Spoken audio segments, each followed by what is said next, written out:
Welcome back to 5-Minute Bible Study. We will continue in chapter 10. I'm just kind of working in paragraphs, so I will read verse 11 to 16 to keep it short. Whatever town or village you enter, search for some worthy person there and stay at his house until you leave. As you enter the home, give it your greeting. If the home is deserving, let your peace rest on it. If it is not, let your peace return to you.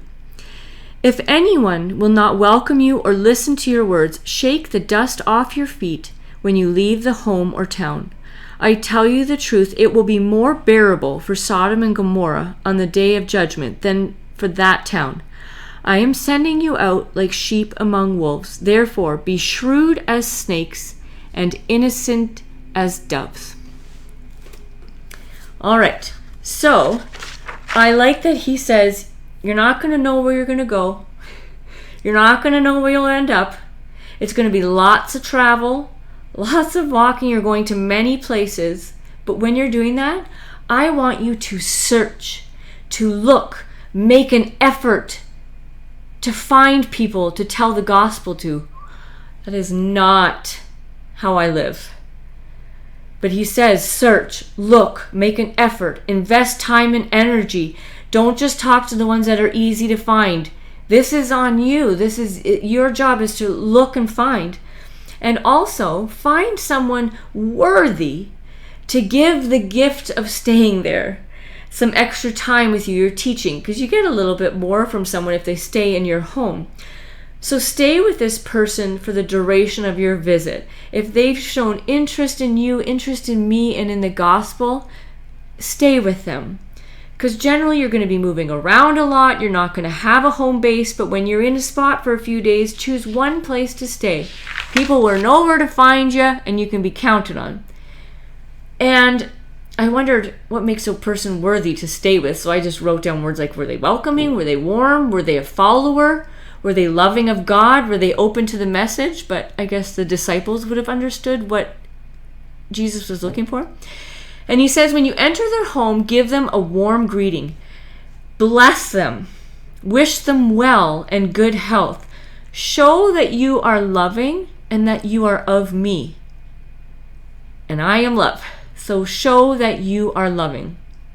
If the hosts are worthy, and you can tell they want to honor me, they want to learn about me, they want to grow, then let your greeting come true. Let them be blessed. Let them be well, good health. Let them be blessed by you and that your greeting comes true.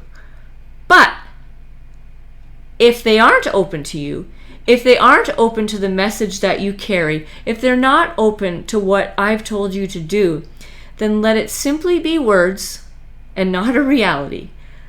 Just bless them, but let it go no further than that. Just be words from the mouth. And if someone doesn't want to welcome you or hear your message, if they don't want to even give it a chance, wipe your spiritual hands off and go. You did what you should.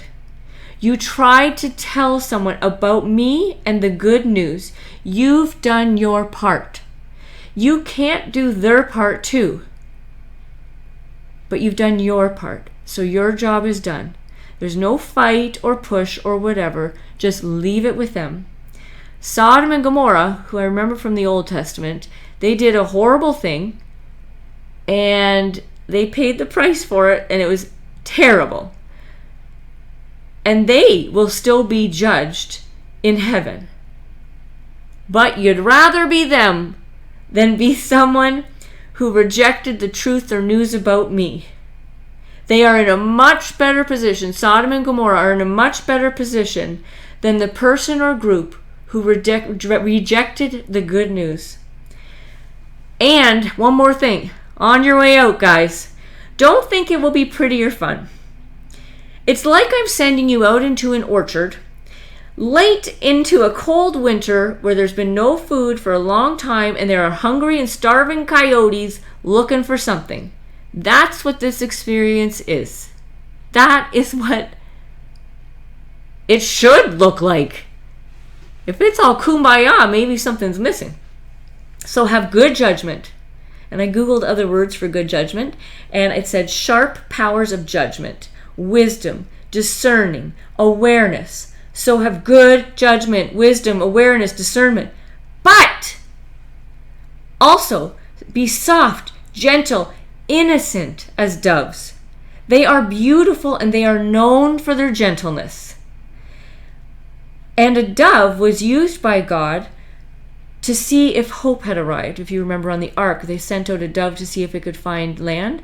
So the dove, when it came back with the branch, it was bringing hope that, yeah, hope is here. The Savior's coming.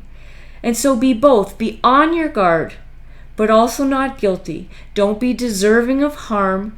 Be peaceful, advocates, but don't make negotiations or compromise. Stick to the good news.